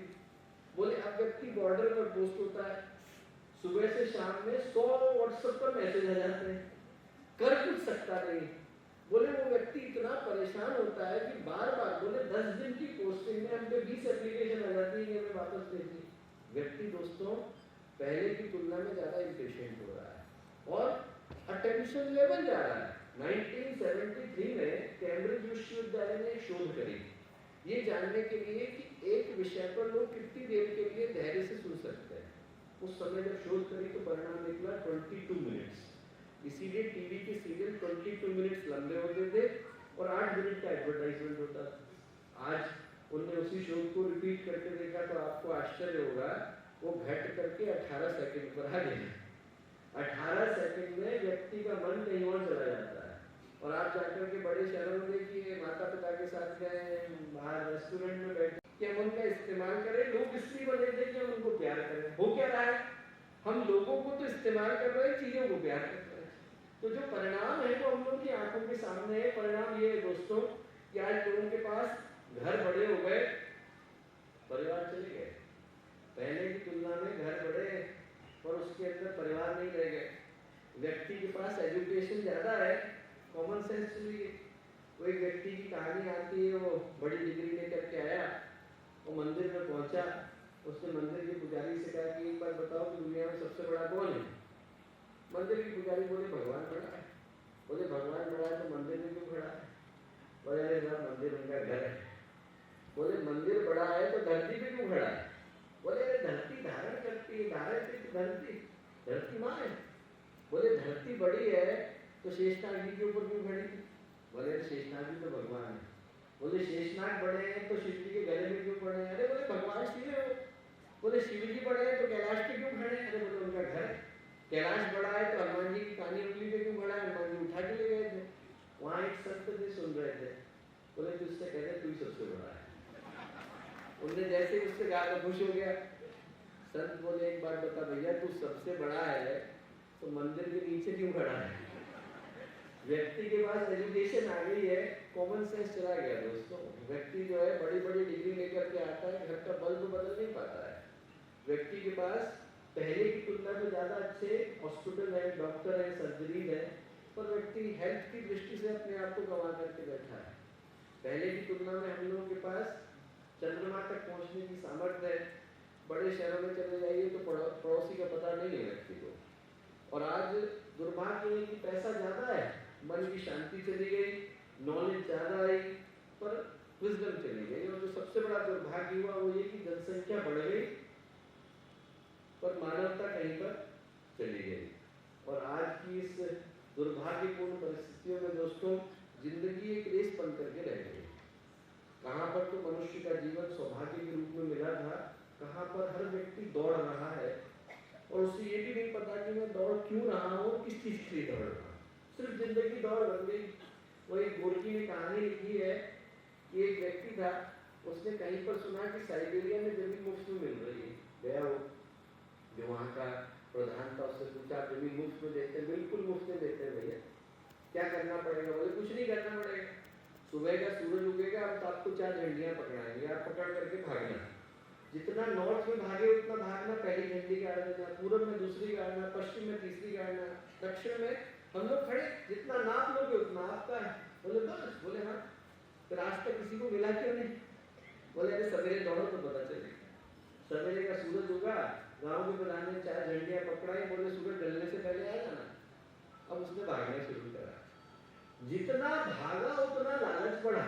ये सारा का सारा तो मेरा ही है, यहाँ से लेकर बिल्कुल वो उत्तरी अंडमान तक से मुझे ही मिलने वाला है। तो उसे लगा कि अब एक ही दिन भागना है, तो मैं खाना लेके क्यों भाग रहा हूँ, खाना फेंक दिया। पानी लेके क्यों भाग रहा हूँ, पानी फेंक दिया। थोड़ी देर में कपड़े भी उतार दिए, ज्यादा दूर पहुंच जाऊंगा। 2 बजे याद आ रहा, झंडी भी गाड़नी थी। पहली झंडी गाड़ी, दूसरी गाड़ी, तीसरी गाड़ी। गोरकी ने लिखा कि सूरज ढल रहा था, बिना खाने के, बिना पानी के, बिना कपड़ों के, साइबेरिया की ठंड में भगा चला जा रहा। वो जब सूरज ढला तो सूरज ढलने से थोड़ी दूर पहले आकर के 6 फीट पहले आकर के बेहोश हो गया। आंखें खुली तो देखा पूरा गांव इकट्ठा है, चंद्रमा चढ़ गया है और गांव वाले खाली हो जा रहे हैं। भैया बहुत दूर आ गए। बाकी के लोग लालच में इतना पड़े हैं कि आज तक लौटे नहीं, झंडे ही गाड़ रहे हैं। तो उसको लगा मैं इतने पास आ गया तो हो सकता है जमीन मुझे डिस्काउंट में मिल जाए। तो उसने गांव के प्रधान से कहा कि ये जो 6 फीट रह गई इसका आप क्या करोगे। गांव का प्रधान बोला तुम्हारे मरने की प्रतीक्षा कर रहे हैं, इसमें तुम्हारी कब्र खोदेंगे, तुमको गाड़ेंगे, इतनी ही जमीन तुम साथ लेकर के जाते हो।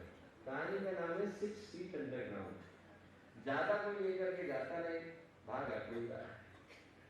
ऐसी कोई दौड़ नहीं है जो उठा के पार ले जाती हो, और हर व्यक्ति की जिंदगी बिना मतलब की कंपटीशन में बदल गई। सामने वाले का घर बड़ा बनता है, हमें अपना घर छोटा लगने लग जाता है। सामने वाले के पास नया मोबाइल आया, हमें अपना मोबाइल बनाना लगने लग जाता है। सामने वाले का प्रमोशन हुआ तो हमें हमारी जॉब जो है खराब लगने लग जाती है। हम लोगों को पता भी नहीं चलता दोस्तों, हम भी अपनी झंडियां लेकर के भाग रहे हैं। वो जो जीवन की खुशियां हैं उस दौड़ से नहीं, ठहरने से निकल करके आती है। और जीवन मिला सौभाग्य के लिए, बन गया है दौड़ में, कंपटीशन में। क्या बदलने की आवश्यकता है? गुरुदेव ने कहा 4 चीजों को लाने की आवश्यकता है। पहला, जीवन में उद्देश्य है, और उद्देश्य के लिए बहुत पहली बात कुछ गुरुदेव ने कही, बिना उद्देश्य के मनुष्य का जीवन पेंडुलम की तरह से है, घूमता बहुत है, पहुंचता कहीं नहीं। सिर्फ इसलिए कि हम लोगों के पास बहुत कुछ करने को है, इसका मतलब ये नहीं कि जीवन का उद्देश्य हमने पा लिया। Just because we are busy does not mean we have found the purpose. व्यक्ति बिजी होने से पर्पस को कंफ्यूज करके बैठ जाता है। उद्देश्य निकल करके आता है, इससे नहीं कि आप क्या कर रहे हैं, इससे निकल करके आता है कि हम क्यों कर रहे हैं। फांसी पर हत्यारा भी चढ़ता है, फांसी पर भगत सिंह भी चढ़ते हैं, कारण बदल जाते हैं। और जब बात उद्देश्य की आती है तो लोग सोचते हैं कि हमारे पास तो अभी जीवन शुरू हुआ, अभी हमें तय करना है, या हमारे पास अब समय ही नहीं है, कैसे तय करें, हम पे पैसा नहीं है, हम पे एजुकेशन नहीं। तो जानबूझ कर भी कुछ ऐसे लोगों के उदाहरण, जीवंत लोगों के उदाहरण, जीवित लोगों के उदाहरण आप लोगों के लिए लेकर के आए, जो हमारी तरह साधारण घरों से निकल कर के आए और उन्हें अपने जीवन को उद्देश्य के साथ जिए। जिस व्यक्ति को आप बाईं तरफ देख रहे हैं उनका नाम है जेम्स हैरिसन। ऑस्ट्रेलिया के थे इसलिए कभी दुर्भाग्य से 2 वर्ष पहले ही उनका देहावसान हुआ। पढ़े लिखे नहीं, मजदूर का काम करते थे, बिल्डिंग बनाते थे, और उनको ऑस्ट्रेलिया में जो सबसे बड़ा सम्मान है वो दिया गया। फिर इंग्लैंड ने वहाँ का सबसे बड़ा सम्मान दिया, फिर फ्रांस ने वहाँ का सबसे बड़ा सम्मान दिया। तो उनने अपने जीवन में ऐसा क्या किया जो किया वो बिल्कुल आपको आंखों में आंसू ला देगा। 13 साल का लड़का अपनी साइकिल पे जा रहा था, कहीं से एक ट्रक आया, उसने आकर के टक्कर मारी, खून से लथपथ होकर के जमीन पे पड़े हुए थे। लोग उनको हॉस्पिटल ले गए। हॉस्पिटल जब ले गए तो वहाँ पर 14 लोगों ने ब्लड दिया, तब जाकर उनका जीवन बचा। बाहर निकल करके आए तो उनको लगा कि मैं जैसे ही 18 साल का होऊंगा, जो कि लीगल एज है जब आप पहली बार ब्लड दे सकते हैं, तो मैं ब्लड दूंगा। उनके मन में भाव था कि मैं 14 लोगों को दूं ताकि उस ऋण से मुक्त हो पाऊं जो मेरे ऊपर चढ़ा। अब 18 साल के हुए, 18 साल के होते ही उनका बर्थडे का सेलिब्रेशन हुआ, और बर्थडे का सेलिब्रेशन होने के तुरंत बाद हॉस्पिटल चले गए। वहाँ पर लोगों ने उनका ब्लड चेक किया, ये देखने के लिए कि क्या उनका ब्लड औरों को चढ़ाया जा सकता है। और जैसे ही चेक किया तो उन्होंने पाया कि उनके ब्लड में एक ऐसा प्रोटीन है जो यदि उन लोगों को दिया जाए जिसमें बच्चे उन माता पिता से जन्म लेते हैं जहाँ पर उनका ब्लड ग्रुप अलग अलग है, तो उन बच्चों का जीवन बच जाएगा। हम लोग मेडिकली आपके से जो डॉक्टर बैठे होंगे वो जानते होंगे, उसको हम लोग बोलते हैं रीसस इनकॉम्पेटिबिलिटी। उनका रीसस फैक्टर अलग अलग होता है और उनका जीवन बच जाएगा। तो उस एक व्यक्ति ने 18 साल की उम्र से लेकर 71 साल की उम्र तक जब का फोटो लिया गया है, उस एक व्यक्ति ने 1271 यूनिट ब्लड दिया, 2 लाख बच्चों का जीवन बचाया। आपको आश्चर्य होगा, उनको 81 वर्ष की उम्र में रोका गया, जो कि हाईएस्ट उम्र है जब आप ब्लड डोज दे सकते हैं। उसके बाद लोगों ने कहा मत दीजिए। तब तक 1386 यूनिट ब्लड दे चुके थे, 32 लाख बच्चों का जीवन बचा चुके। आपको बड़े उद्देश्य की नहीं, सही उद्देश्य की आवश्यकता है। हम में से किसी के पास भी सही उद्देश्य आ जाए। हजारीबाग अगर जाइए, बिहार में बहुत प्यारा सा स्थान है, हजारी नाम का किसान था, वो गया, उसने पूछा कि साहब हमारे गांव में आम के पेड़ क्यों नहीं है? बोले किसी ने लगाया नहीं। उसने अपने जीवन में सिद्धांत बना लिया, रोज खेत पर जाते समय 2 लगाने, आते समय 2 लगाने, और एक व्यक्ति ने 87,000 पेड़ों को लगाने का काम करके दिखाया। आप जरा सोच के देखिए, एक व्यक्ति के मन में संकल्प आ जाए और उसके ऊपर वो पूरे विश्वास के साथ टिक जाए तो कितने का कल्याण कर सकता है। मैं यही कहूँगा दोस्तों, आप लोग यहाँ पर आए, अपने जीवन का कीमती समय निकाल करके आए, यहाँ से बिना संकल्प को लिए मत जाए। मन में एक संकल्प लेकर के जाइए कि दुनिया इधर की उधर हो जाए, पर उस पर हमें दृढ़ रहना है। ये जो बगल का छोटा सा आप उदाहरण देख रहे हैं, ये बच्चा कार्ल 8 साल का था, उसको हम लोग मेले में जाते हैं तो आँख पे पट्टी बांध करके फेंकते हैं, तो जब उसने फेंकी तो उसको $1000 मिले। माँ ने पूछा कि क्या करोगे, आप डिज्नीलैंड घूमने के लिए जाओगे कि क्या करोगे? 8 साल के बच्चे ने कहा नहीं, मैं जो है इसको अपने पड़ोसी की बच्ची को देना चाहता हूँ जिसको ब्लड का कैंसर है, कालवा नाम था। उसने माँ को फ़ोन किया, वो माँ फूट फूट करके रोने लगी। बोले अरे 8 साल के बच्चे से कोई पैसे थोड़े ही लेता है। और उसने अपनी कहानी को शिकागो ट्रिब्यून में छापा, और जब कहानी छापी तो लोगों का दिल इतना द्रवित हुआ कि पहले दिन में 2000 बच्चों को बचाने के लिए पैसा इकट्ठा हो गया। 81 साल के व्यक्ति के पास जीवन का उद्देश्य है दोस्तों, 8 साल के बच्चे के पास जीवन का उद्देश्य है। हम लोगों को उद्देश्य के लिए दूर जाने के नहीं, अपने मन में गहरे उतरने की आवश्यकता है। और ये जो उदाहरण है वो तो हम लोगों के पास का ही है। सुहासिनी मिस्त्री सब्जी बेचने का काम करते हैं। उनको अभी 3 साल पहले भारत सरकार ने पद्मश्री का अवार्ड दिया। छोटा सा स्थान, मेदिनीपुर जिला, उसके अंदर का हसनपुर छोटा सा गांव। 21 साल की थी, 4 बच्चे, उनका सबसे छोटा बच्चा जो था 3 महीने का था। पति को जो है मलेरिया हुआ। By the time she could receive the medical attention unfortunately died. उनको लगा कि यदि मेरे गांव में हॉस्पिटल होता तो मेरे पति बच गए होते। उनने संकल्प लिया कि मैं अपने गांव में हॉस्पिटल खोलूंगी। जिसने सुना वो हंसा, बोले शाम का खाना तो आप इकट्ठा नहीं कर पाते, हॉस्पिटल कैसे खोलूं? अब आप जरा सोच के देखो, ये कहानी कितनी इंस्पिरेशनल है, आप जरा सोच के देखो। 35 साल गुजरे, उनका जो तीसरे नंबर का लड़का था अजय, डॉक्टर बना, अपोलो में जॉब लगी। उसने अपोलो की जॉब छोड़ी, गांव को गया। उसको जो पढ़ाने वाले प्रोफेसर थे, टीचर थे, कलीग थे, उनने जब देखा कि इतनी बढ़िया जॉब थी, इतने गरीब परिवार से आया था, क्यों छोड़ा? वो गए उसके गांव में जानने के लिए कि छोड़ा क्यों। जब वो वहां पर गए और उन्होंने सुहासिनी मिस्त्री की कहानी सुनी दोस्तों, हर व्यक्ति फूट फूट करके रोया। 35 साल गुजर गए, सुहासिनी मिस्त्री ने अपने लिए पैसा नहीं बचाया। जो बचा रही थी वो गांव में हॉस्पिटल खोलने के लिए बचा रही। कितना बचा पाएंगी? 22,000 रुपये। 22,000 रुपये में आप एक बड़ी जगह पर ढंग का मकान भी किराए पर नहीं ले सकते, हॉस्पिटल खोलना दूर की बात। पर जब लोगों ने सुना, एक व्यक्ति ने कहा मैं अपनी जमीन मुफ्त में देता, बिल्डर ने कहा कि मैं मुफ्त में बनाऊंगा, इलेक्ट्रिशियन ने कहा मुफ्त में फिट करूंगा, प्लम्बर ने कहा मैं मुफ्त में फिट करूंगा, डॉक्टर्स ने कहा मुफ्त में देखेंगे, फार्मासिस्ट ने कहा मुफ्त में दवाई देंगे, और उन्होंने हॉस्पिटल खोला, द ह्यूमैनिटी हॉस्पिटल, गरीबों के लिए, गरीबों के पास। हम जरा सोच करके देखें, वो शक्ति हमने से हर एक के अंदर विद्यमान है, दोस्तों हम लोग एक बार संकल्प तो लेकर के जाए।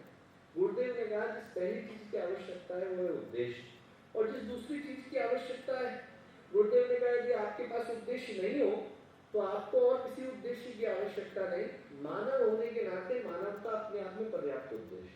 सिर्फ अपने लिए जिए तो हमसे अच्छा तो जानवर का जीवन, कम से कम उसका चमड़ा तो किसी काम आएगा, हमारा तो किसी काम नहीं आया। हम सिर्फ अपने लिए जी करके चलेंगे। और भारत का इतिहास आप उठा करके देखो तो मानवता का ही इतिहास। रंती देव की कहानी आती है, राजा थे, उनके गांव में अकाल पड़ा, देश में अकाल पड़ा, चक्रवर्ती राजा थे। लोगों ने कहा कि साहब यदि खुद आप पानी छोड़ोगे, अन्न छोड़ोगे तो यहाँ पर बारिश होगी। 48 दिन तक रंती देव ने खाना नहीं लिया, पानी नहीं लिया, बारिश होनी शुरू हुई। बारिश जैसे ही शुरू हुई वैसे ही 4 रोटी और 1 गिलास पानी लेकर के खाने के लिए बैठे। एक व्यक्ति कहीं से आया, बोला साहब मैं बड़ा भूखा हूँ, मुझे दे दीजिए। रंती देव ने पहली रोटी उसको दे दी।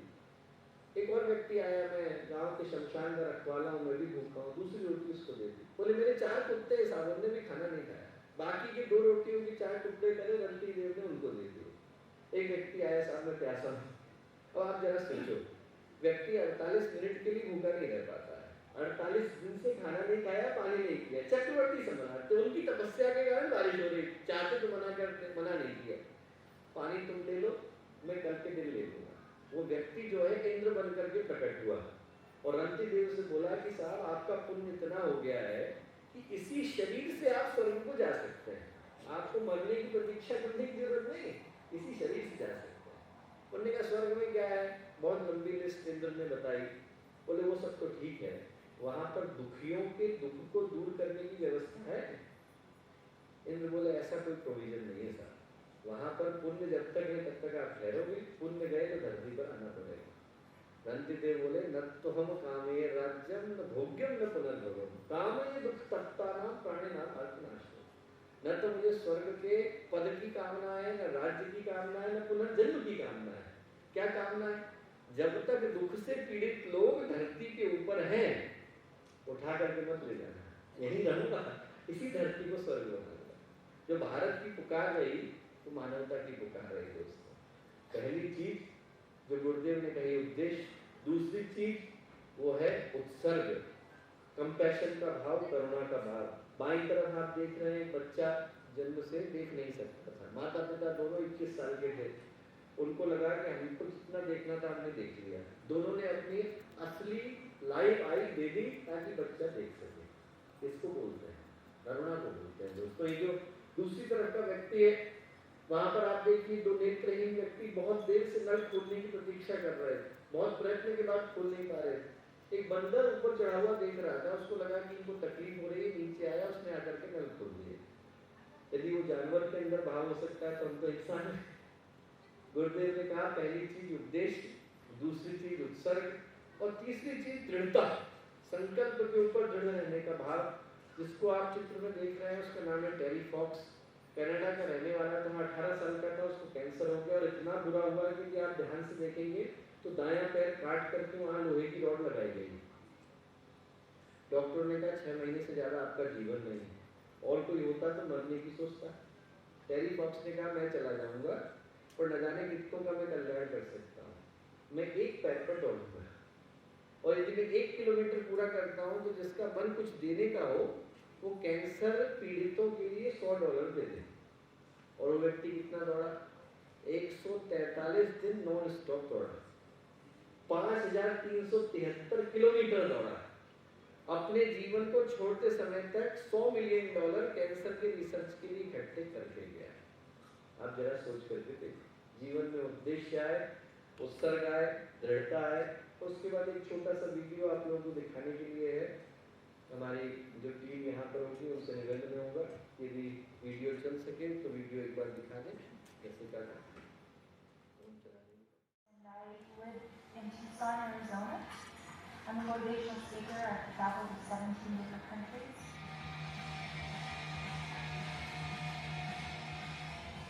My situation, being born without arms, requires a lot of bravery.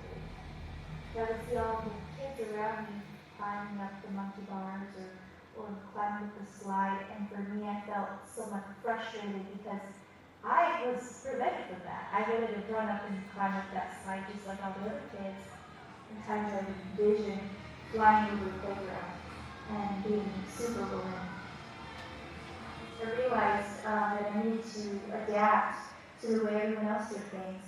And it wasn't about catering to my needs or my special situation, but it was more about me adapting and being creative and coming up with ways of using my feet or using other methods to become independent. Put my pants onto the hook, then I just step into the pants like this, and I wiggle my way into my pants.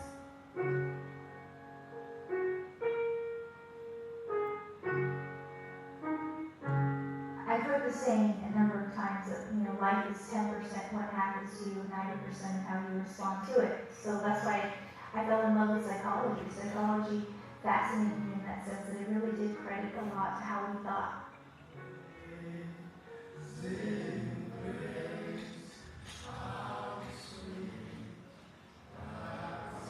It was a 3-year process to become a pilot. I had to find a specific airplane, and it has 2 less controls than most standard airplanes. And so therefore I can actually keep my right foot on the wheel and my left foot on the throttle.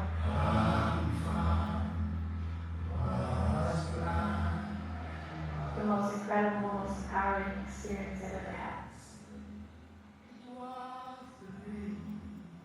It's that feeling of being free and being, in the sky, and just that incredible feeling of being up there. What I enjoy is not really knowing where I'm going to be next. In the next 4 months, I'm going to be in 4 different countries.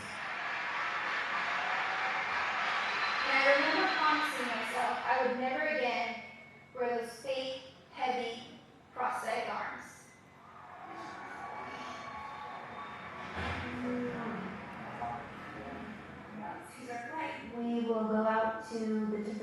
areas of Ethiopia, visit with the families of children with disabilities, and help them overcome their own differences as well, and bring that confidence that I had developed over the years, and help share that with them. The achievement that I'm most proud of, I think, is maturing from someone who was angry and upset about being differently able or being someone who's different, and to now being able to celebrate that and use it as an opportunity to give hope and inspiration to other people.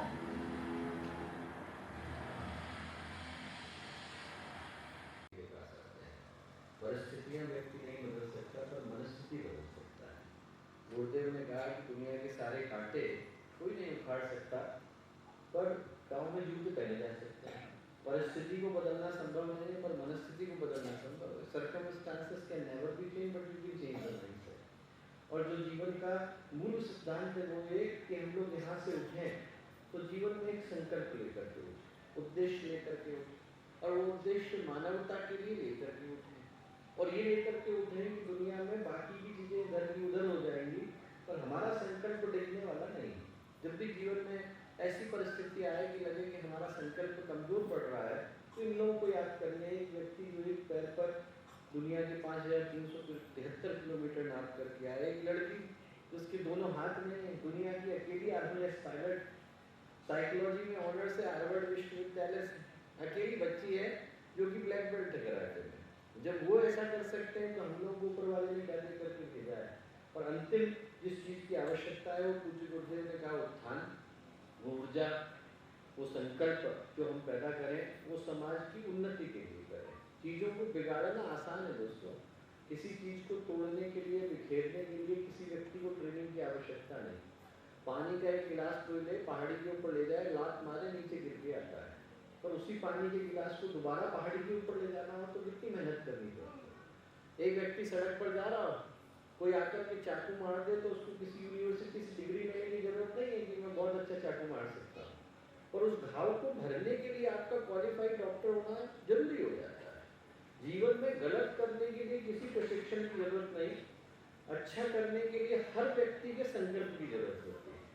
जो उद्देश्य है वो यही कि सिर्फ मेरा अकेले का संकल्प पर्याप्त नहीं, हम सबका संकल्प मिलकर के दुनिया को बदलता है। जिसको गुरुदेव ने कहा हम बदलेंगे तभी युग बदलता है। दूसरे को बदलने से पहले हमें से हर एक का संकल्प लेना अनिवार्य हो जाता है, और वही महापुरुषों के जीवन को निर्मित करके जाता है। किसी भी महापुरुष के जीवन को हम लोग उठा करके देखें, चाहे पूज्य गुरुदेव का जीवन रहा हो, स्वामी विवेकानंद का रहा हो, महर्षि अरविंद का रहा हो, रामकृष्ण परमहंस का रहा हो, उनके जीवन में जो चीज देखने को मिलती है वो यही कि जीवन के अंदर उद्देश्य था, उत्सर्ग था, दृढ़ता थी और उत्थान का भाव था। उन चारों संकल्पों को हम लोग यहाँ से लेकर के जाए, ऐसी प्रार्थना आप सभी से। और अंत में एक छोटा सा राष्ट्रगान है, जो राष्ट्रगान उन विद्यार्थियों के द्वारा फिल्माया गया जो बोल नहीं सकते, मुंह में बधिर हैं। तो मेरा सभी से विनम्र निवेदन है कि उनके सम्मान के लिए और राष्ट्रगान के सम्मान के लिए एक बार हम लोग अपने स्थान पर खड़े हो जाए।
राष्ट्रभक्ति की कोई भाषा नहीं होती दोस्तों, और शुभ संकल्प का भी कोई दिवस नहीं होता। ईश्वर करे कि आज के दिन ही आप लोग यहाँ से शुभ संकल्प को लेकर के जाएं। ऐसी सभी के लिए शुभेच्छाएं। इतनी लंबी बातों को आप लोगों ने इस फ्राइडे के दिन भी इतने धैर्य के साथ सुना, उसके लिए पुनः आप सबको बहुत हृदय से धन्यवाद। शुभकामनाएं, मंगल कामनाएं। अभी हमने कुछ दिन पूर्व ही दिवाली मनाई है। अब हम अपने जीवन के भीतर के दीपक को जलाने का संकल्प कर, अभी आप बैठे रहे, थोड़ी देर और आपका कीमती समय दें। जनवरी महीने में हरिद्वार में होने वाले जन्म शताब्दी कार्यक्रम के प्रथम चरण में हमारे परिजन कार्यकर्ता उस सूचना को पा चुके हैं, उसे अनुरूप वो अपनी तैयारी करें। आगे के और चरणों में आपको आमंत्रित किया जाएगा और आप सभी से दक्षिण भारत गायत्री परिवार संगठन साउथ जोन आपसे ये प्रार्थना करता है कि आप भी इस महान अभियान में अपना समय दें, अपनी प्रतिभा लगाएं। संसार में सत्प्रवृत्तियों के पुण्य प्रसार के लिए हम अपने समय, ज्ञान, धन, श्रम का एक अंश लगाएं। 5 विभूतियां भगवान ने आपको हमको दी है। ये विभूतियां स्टोर नहीं की जा सकती, इस विभूतियों को यूटिलाइज किया जा सकता है। समय, ज्ञान, श्रम, धन और प्रभाव, आप इसको राष्ट्र निर्माण में, विश्व निर्माण में, मानवता के निर्माण में लगाएं। और इसका सबसे शानदार और बेहतरीन प्लेटफॉर्म है अखिल विश्व गायत्री परिवार। अखिल विश्व गायत्री परिवार आप सबको आमंत्रित करता है कि आप इसमें जाति, भाषा, क्षेत्र, वंश, पंथ, मजहब की बातों से ऊपर उठकर विश्व निर्माण के लिए आगे आए। ऐसे हम आप सबको निमंत्रण, आमंत्रण और शुभेच्छा देते हैं। अखिल विश्व गायत्री परिवार के मुख्यालय शांति कुंज हरिद्वार से पावन अखंड दीप, सजल श्रद्धा प्रकट प्रज्ञा, पावन चरण पादुकाओं और श्रद्धेय जी, श्रद्धेय डॉक्टर साहब, परम पूज्य गुरुदेव, परम वंदनीय माता जी के आपको मंगल मंगल मंगल शुभाशीष। आप सबका कल्याण हो, आप सबका जीवन सुखी हो और आप गायत्री परिवार के साथ कंधे से कंधा मिलाकर खड़े हो। और हम इस विजयपुरम, इस अंडमान और इस पूरे द्वीप में एक दिव्यता का वातावरण जो बना है उसे और आगे बनाकर रख सके। आप सभी को शांति कुंज हरिद्वार में आने का आमंत्रण।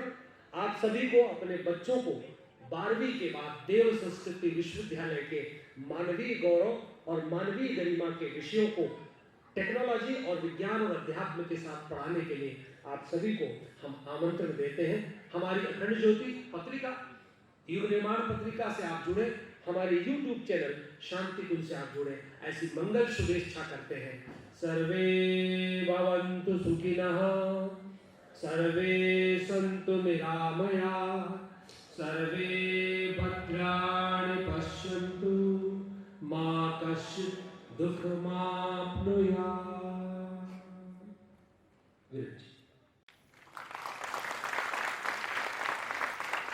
आपकी कीर्तन ध्वनि चलती रहे। आदरणीय तिवारी जी,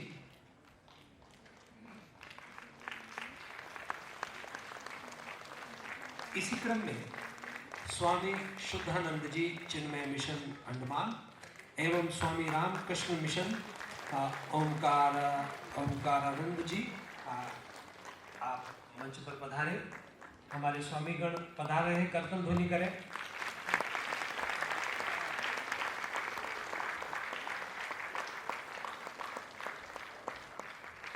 हमारे दोनों संत मंच पर आ रहे हैं।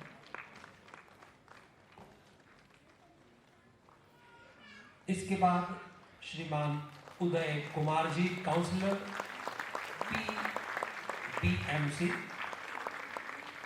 आदरणीय डॉक्टर ओमकार सिंह जी वो आगे आ जाएं।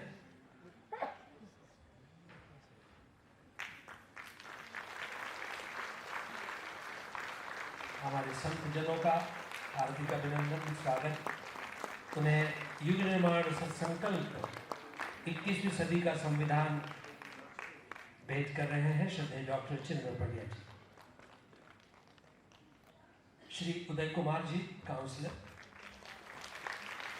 पीडीएमसी, डॉक्टर ओमकार सिंह जी, श्री सुरेंद्र प्रहलादका जी, और ये फॉर्मर प्रेसिडेंट ANCCI है, वे भी पधारे।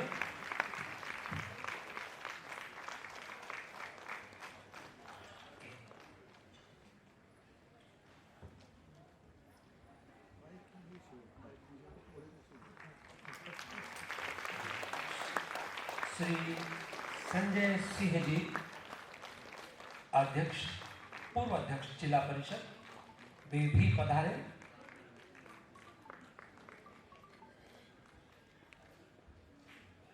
श्रीमती शीला सिंह जी म्युनिसिपल काउंसलर, वे पधारे।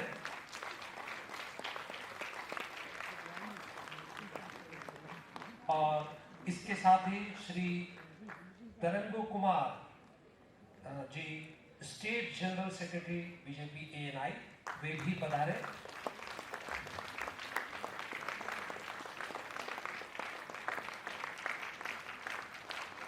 जो नाम हमने पुकारे थे वे महानुभाव मंच पर आने की कृपा करें।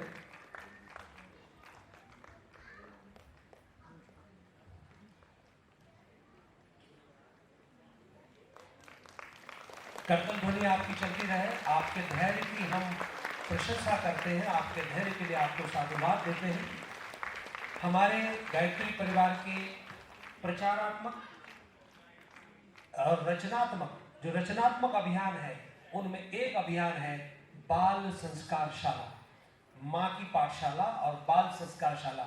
छोटे बच्चों के लिए बाल संस्कारशालाएं चलाई जाती है, उनके लिए हम आमंत्रित करेंगे राजेश्वरी, पुष्पा, दिव्या जी, ईश्वरी जी, मंजुश्री, रश्मि गोयनका जी, मिनौती विश्वास, संगीता अग्रवाल दीदी, क्षमा जी, सुरेश श्रीवास्तव जी, संदीप जी और श्रेया अग्रवाल जी, इनके नाम हम पुकारे हैं। ये जल्दी से आने की कृपा करें।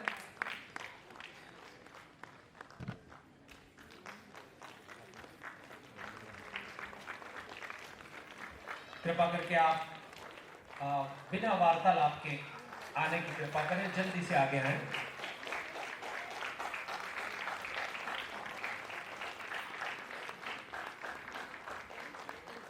कर्तव्य ध्वनि करें आप, आपकी कर्तव्य ध्वनि चलती रहे। बाल संस्कारशाला 5 साल के बच्चों के लिए, 8 साल के बच्चों के लिए 1 घंटे के लिए किसी भी स्थान पर लगाई जा सकती है। इन बच्चों को अपनी स्कूली पढ़ाई में मदद के साथ इनको अच्छा इंसान बनने वाली बातें बताई जाती है। कर्तव्य ध्वनि आपकी होती रहे। अंडमान भावनाओं से भरी भूमि है, आपके धैर्य की इसी में हमने बात को समझा, महसूस किया है।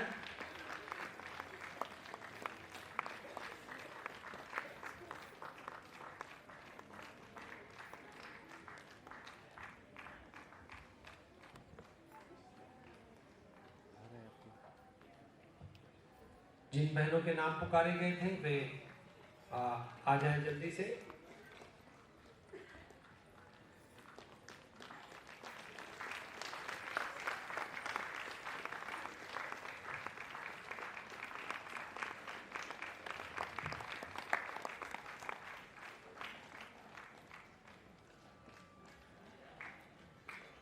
अब यहाँ से विदाई का क्रम है।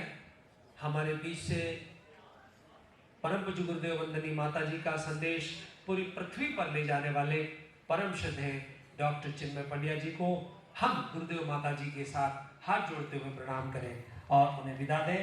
ओम नमो स्वनंताय सहस्रमूर्ते सहस्रपादाक्ष शिरोरुबाहवे सहस्रनाम्ने पुरुषाय शाश्वते सहस्रकोटि युगधारिणे नमः। सहस्रकोटि युगधारिणे नमः। आप बैठे रहें, कीर्तन ध्वनि के साथ आप विदा करें। पुनरागमनाय च पुनः अंडमान की पावन धरती पर आपका आगमन हो और यहाँ की युवा पीढ़ी, यहाँ की माता बहनों को आप प्रेरणा दें। आइए भाव के साथ, अभी शांति पाठ होना है, आप अपने स्थान पर बैठे रहें, शांति पाठ के लिए आप बैठे रहें। हे प्रभु एक नियति दीजिए, हे प्रभु अपनी कृपा की छाह में ले लीजिए। शांति पाठ होगा और सूचना आपसे केवल 2 मिनट आपसे चाहिए।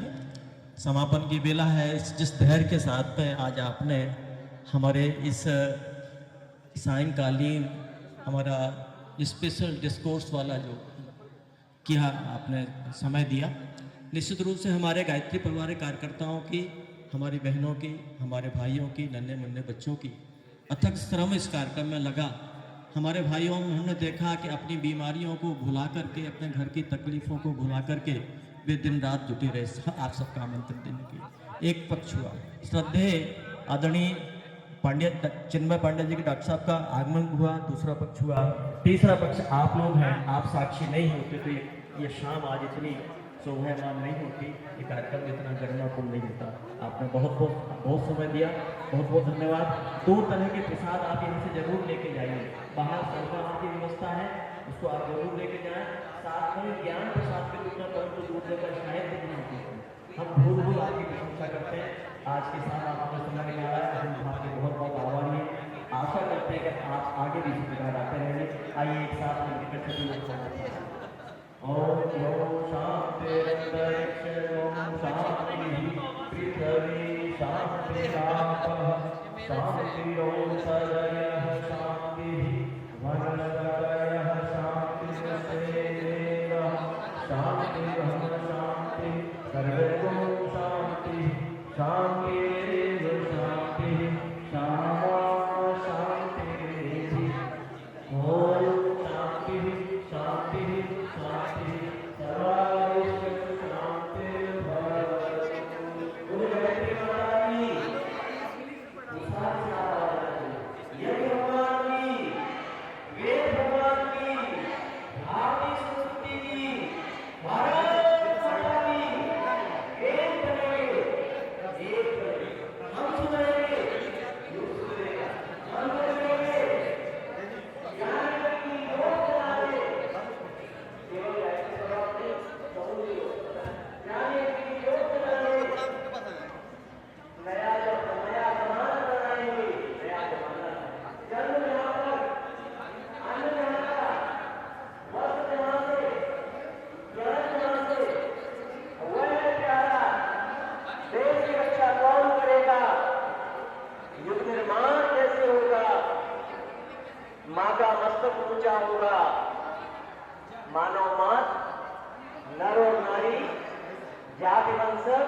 जागेगी भाई जागेगी नहीं और जोड़ेंगे, जाग गई भाई जाग गई। हमारे अंडमान की नारी शक्ति जागी हुई है, आप भी के साथ कंधे से कंधा मिलाने आ जाए। जागेगी नहीं जागेगी हमारी गुमार योजना, हमारा गुमार सत्संकल्प। बोले वंदे वेद मातरम वंदे विश्व मातरम वंदे देव मातरम हर हर महादेव। बोले युगाधिपति महाकाल की, आज के आनंद की, सब भाइयों की, सब बहनों की, सब बच्चों